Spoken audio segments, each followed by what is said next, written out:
23 साल नौजवान मुस्तफा आमिर की 1 माह की गुमशुदगी और उसके बाद कत्ल की लर्ज़ाखेज़ वारदात का सामने आना इस केस को हर ज़बान पर आम कर गया है। केस की तफ्तीश जारी है और कराची पुलिस के जो स्पेशलाइज्ड यूनिट हैं, दो हसास यूनिट जिनको कहा जाता है SIU और ABCC में तफ्तीश भी जारी है। इस वक्त हम SSP ABCC अनिल हैदर के साथ मौजूद हैं। उन्हीं से जानते हैं कि अब तक इस केस में क्या पेशरफ्त हुई है और कौन कौन से शवाहिद सामने आए। देखिए, इसमें जो मेन किडनैपिंग फॉर रैंसम का केस है, उसके अंदर जो उनकी सारी जो चेन ऑफ इवेंट्स हैं उसके हवाले से इनके जो वहाँ पर इनकी मौजूदगी, वहाँ पर इनका टॉर्चर करना, उसके ब्लड स्टेन्स का DNA सैम्पलिंग, फिर उसकी जो है वो उसके बाद एविडेंस रिमूवल के जो उनकी जो वहाँ पर विटनेसेस हैं उनके बयान हैं, फिर उसके बाद उनकी जो रूट जो जिससे वो गए हैं उसमें टेक्निकल डिटेल्स हैं, फिर उनकी वहाँ पर जो जहाँ पर बॉडी को टॉर्च किया उनकी प्रेजेंस वगैरह को मौजूद हुई है, इंसिडेंट की जो चीज़ें हैं, जो उनको सपोर्टिंग एविडेंस है, इसका जो सर्कमस्टेंशियल एविडेंस है और इसका जो टेक्निकल एविडेंस है, फिर इस पर जो ऑकुलर एविडेंस इसको हम कहते हैं, तो सारे हमने तकरीबन इसमें इकट्ठे किए हैं। हमारा जो मेजर केस है जो मुस्तफा वो तकरीबन ऑलमोस्ट काफ़ी हद तक उसको हम कंप्लीट किया। कुछ चीज़ें हैं उसकी जो सपोर्टिव एविडेंस है वो सेकेंडरी एविडेंस है वो हम थोड़ा कलेक्ट करके कंप्लीट कर देंगे।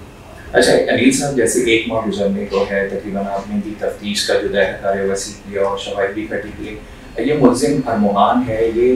माजी के कुछ वाक़यात से काफ़ी शातिर नज़र आता है। कॉल सेंटर भी घर पर चला रहा था मुनज़्ज़म अंदाज में, मनशियात का भी इस्तेमाल, और जो कराची से धारेजी तक लेकर गया। तो क्या आप समझते हैं कि अपने दिमाग से सारा प्लान किया था या कोई सहूलतकार भी सामने आया?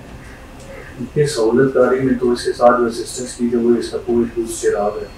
उसके अलावा अभी देखिए कोई इस तरह की नहीं है, कोई इस तरह का एविडेंस नहीं आया, इस तरह के शवाहिद नहीं मिले जिसमें किसी और बंदे की जरूरत है। लेकिन दौरान तफ्तीश अगर मज़ीद अगर कोई आई, कोई हमारे जो डिटेल्स को अभी फिलहाल तो इस तरह की नहीं है। जो इनके बयान हैं, जो इनके कन्फेशन है, उनके दौरान ही कोई किसी ऐसे बयान नहीं दिए, क्योंकि अगर कुछ इस तरह का होता तो ये लाजमी नाम देते से तो फ़ायदा भी होता। तो उसमें सपोर्ट या उनमें कुछ चीज़ें वगैरह अभी ना टेक्निकल डिटेल से भी सामने नहीं है और उसका कोई ऑकुलर एविडेंस भी फिलहाल नहीं है। अच्छा सर, गुज़िश्ता समाज इंसदाद दहशतगर्दी की अदालत में हुई जिसमें अरमोहान को पेश किया गया था,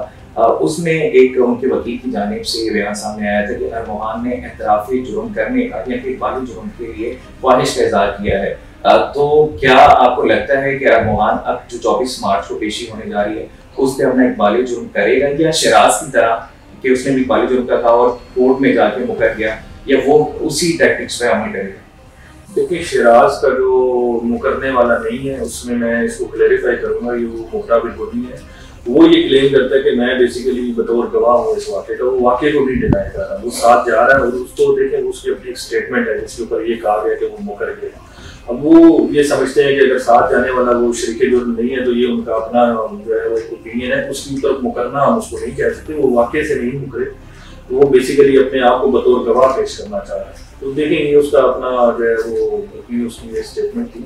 बाकी जो उनकी स्टेटमेंट है वो ही नरेट कर रहे हैं उसके ऊपर। उन्होंने वाक़या पूरा बता भी दिया है और साथ ये भी क्लेम कर दिया कि मैं वाक़े का गवाह हूँ। जहाँ तक अरमगान की बात है, अरमगान तो ये खुद अपनी कोर्ट में खुद कोर्ट से कह रहे हैं कि मैं करना चाह रहा हूँ, हमारे सामने तो नहीं कह रहा हूँ, वो कोर्ट के सामने वो कह रहे हैं कि मैं कन्फेशन करना चाह रहा हूँ, तो कोर्ट उसको रिकॉर्ड पे लेके। तो ये अगर इसके बाद अगर अपनी स्टेटमेंट से अगर वो रिजाइन करते हैं तो कोर्ट के सामने रिजाइन करेंगे। इनका हमारे सामने किया हुआ जो उसकी वैल्यू एक एविडेंस की वैल्यू एक डिफरेंट है, लेकिन कोर्ट के सामने बात की वो डिफरेंट है। तो कोर्ट ने ये सारी चीज़ें उनके जो है वो उस पर रिकॉर्ड कर दी हैं, और अगर कोर्ट के ऊपर ही अपनी स्टेटमेंट चेंज करेंगे तो डेफिनेटली उनको कुछ भी इसका नुकसान हो। मेरा भी ख्याल इसके ऊपर जो है वो ये कुछ अगर कोर्ट में एक बंदा क्लेम करता है कि मतलब ये जो है वो एक चीज़ है जिसके ऊपर सर्कमस्टेंशियल एविडेंस भी पूछता हूँ, मेरे ख्याल में वो देखिए काल कुछ नहीं जा सकता। जो जवान है कल इनको अगर डेफिनेटली इनको कहीं से तो फायदा नजर आता है, कुछ आता है तो ये स्टेटमेंट चेंज करे, लेकिन उसका इनको फायदा नहीं होगा क्योंकि ये ऑलरेडी एक बात रिकॉर्ड पे ला सकती है कोर्ट के सामने। अच्छा सर, गुज़िश्ता रोज़ ABCC ने कामरान अजहर कुरैशी नामी मुलजिम को गिरफ्तार किया है डिफेंस इलाके से, जो कि अरमोहान मुलजिम अरमोहान के वालिद हैं, उनके क्या चार्जेस हैं, और जो अरमोहान का जो केस मुस्तफा आमिर का कत्ल केस उसमें उनके वालिद का जो कामना पे कुरैशी उनका क्या है? लेकिन जो इनको हमने वेपन से कनेक्शन में किया है, उनको जो मेन के जो वेपन का कनेक्शन है, उन्होंने वेपन अपने बेटे के लिए खरीदे हैं, वहाँ से उसको बेटे हैं बताया, बल्कि उसके ऊपर इनको बताया भी है बेटे के लिए वो प्रोहिबिटेड वेपन है, दाल होने में कोई ऐसी कुछ चीज़ें हमें यूज नहीं की थी, उनको लाइसेंस लगाता तो बुलाए नहीं तो गैर कानूनी मसले की उनके ऊपर जो है मुस्तफ़ा आमिर की मेजर केस के अंदर कोई उनका जो रोल है वो अभी हम क्योंकि ये रिमांड के अंदर आए हैं तो हम उनसे इस रिमांड हो गया वो इसमें डिटर्मिन करेंगे कि आया कि इनका उस मेजर केस में की किरदार है या नहीं। एक ये है कि ये क्योंकि उनकी मौजूदगी यहाँ पर नहीं थी और ये उनको के बाद यहाँ से चले गए थे तो ये एक करेंटली उन्होंने बयान में ये कहा था कि ये एक जब ये उनसे मसला हुआ तो उन्होंने यहाँ से उसको जाने का कहा, लेकिन उसके ऊपर फिर हम चीज़ें वगैरह वाक़ करेंगे।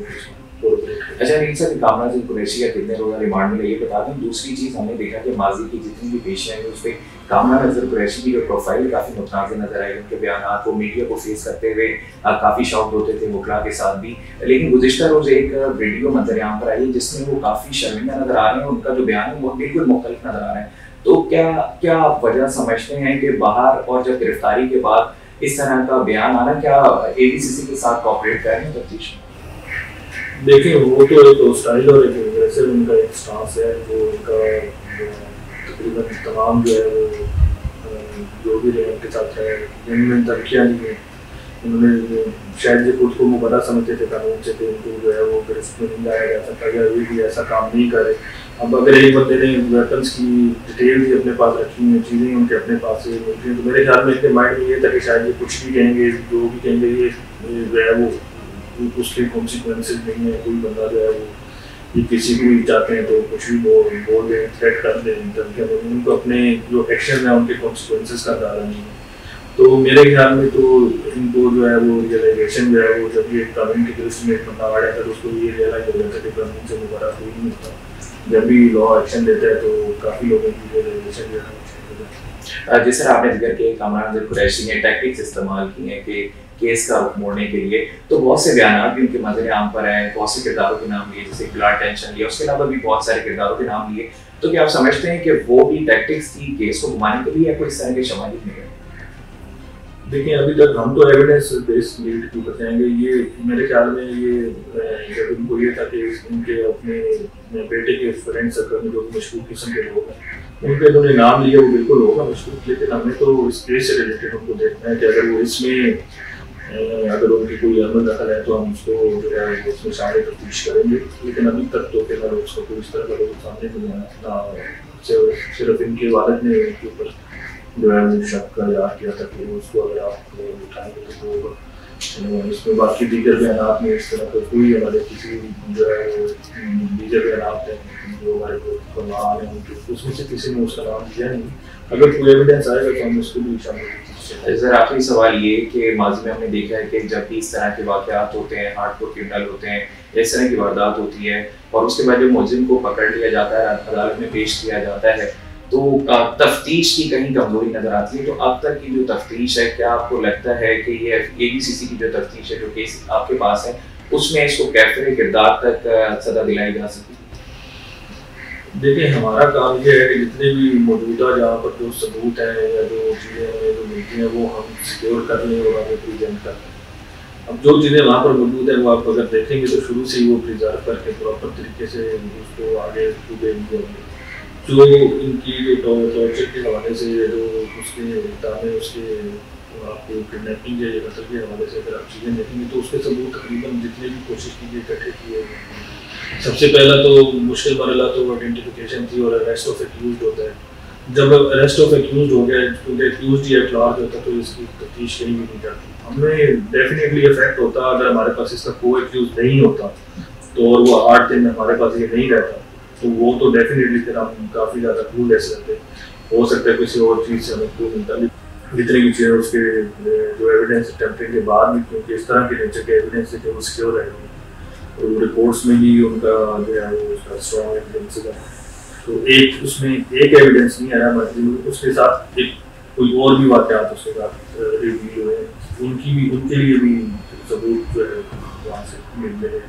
और वो उसकी स्टेटमेंट्स भी हैं जिन लोगों के जैसे ब्लड सैंपल है,